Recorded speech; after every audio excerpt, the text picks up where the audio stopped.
This episode immediately gets a 5 out of 5 for having a reference to Donkey Kong Country 2, Diddy's Conquest. This series is gold.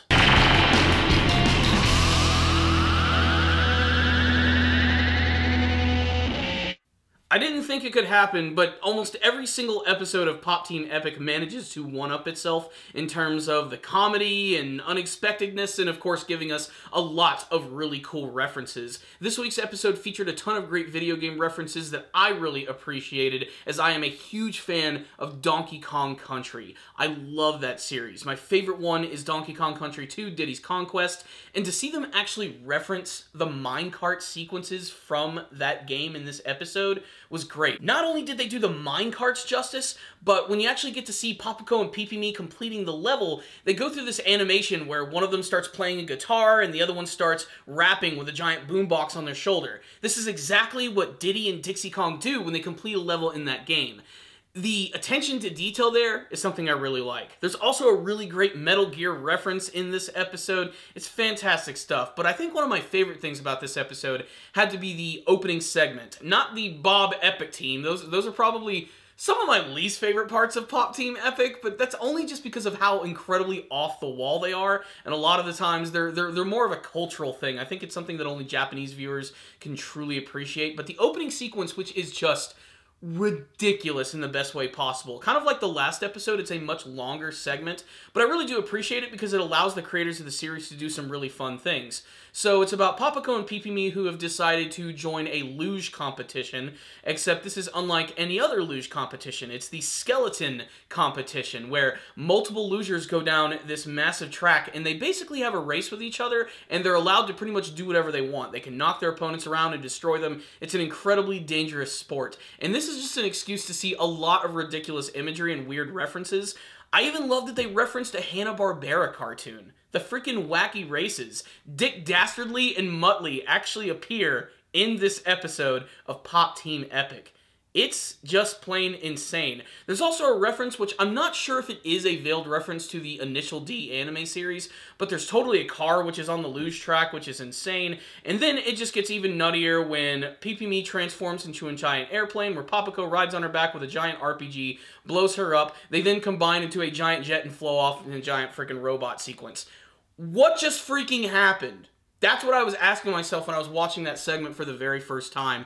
But I was laughing so hard that I couldn't, put any sense around it. I actually, rewound and went back right to that scene and just watched it, 3 more times for how ridiculous and fun it truly was. One of my favorite segments from the entire series. As far as the rest of the episode goes, there's just a ton of hilarity. I do like that they're continuing to use more of the stop-motion sequences from the second episode, because those looked really good. It's clear they put a lot of work into them, and in this episode, it's done to great effect. They actually kind of make it look like this old 1980s VHS music video, with both of them singing this incredibly generic pop song, but it's filled with them just all over the place and crazy effects, and it's slightly garbled and kind of old school looking. It's great. It's made even better in the second half of the episode, where you have the male voice actors who are doing the song.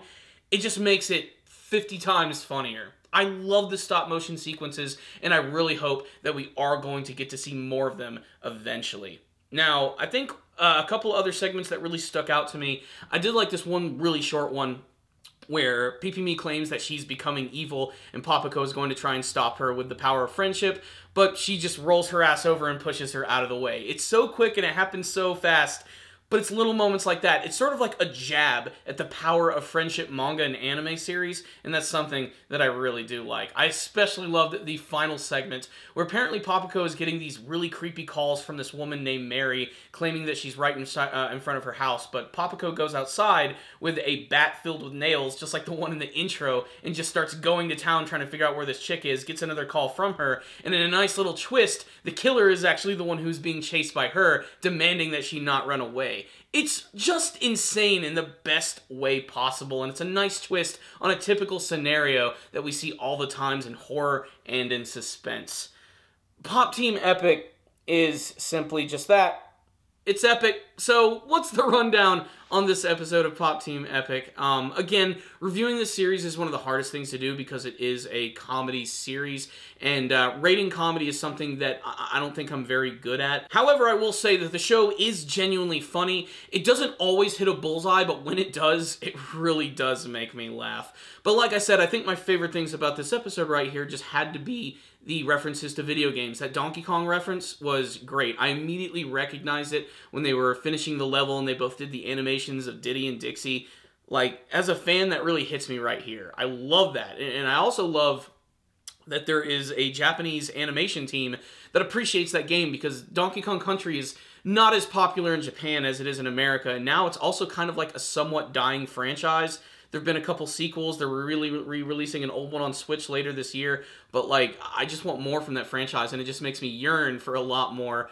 But really, the best segment of this episode has to be the first one, the big losing competition. Everything about the scenario is hilarious for how over-the-top it is and cartoony it is. Dick Dastardly, the two announcers who look identical to one another, just with different shades of, like, skin and hair color, and their names have the same freaking initials. It's just so freaking hilarious just thinking about it. Like, I'm getting ready to crack up just thinking about the craziness. And the overall imagery of this episode was great. There were so many great stills. I loved when they showed off the fact that Popuko and Pee-Pee-Me are actually like robots or something. They can combine with one another, and you get to see like the inner workings of Popuko as a robot. Probably going to use that as the thumbnail. And of course, Pee-Pee-Me transformed as an airplane. Just... man, the imagery of this show is really great. I think it's going to stick around for a long time. Almost every single segment could immediately turn into a meme. It's just a total assault on the senses, and of course on the tropes of anime themselves. That's definitely the best thing about Pop Team Epic. And this episode right here was absolutely hilarious. There's also just some really great animated moments in this episode. The moment that I think that looked best was probably when they had this reference to going to a save room right before you fight a boss in a video game. You get to see both of them in this underground cave, and it's really well animated. It's done in like a pseudo CG style, but it looks really great. I also love that right after that you have the loading screen with both of their silhouettes walking at the bottom right next to it. Like, it totally would be an actual video game with them. Just the attention to detail in this series is great. And for a show that is supposedly a crappy looking anime, I wholeheartedly disagree. There is a lot of attention to detail in this show, and it pays off, and it amplifies the humor even more. This was a great episode of Pop Team Epic. I'm giving it a 5 out of 5, and you should totally check it out. If any of you did watch the episode, make sure to tell me what you thought about it, if you liked it, if you didn't like it, what your favorite segment was, and what you hope to see from the rest of this hilarious new anime series. Thank you guys for watching. I'll see you guys next time, and as always, stay damn down, baby.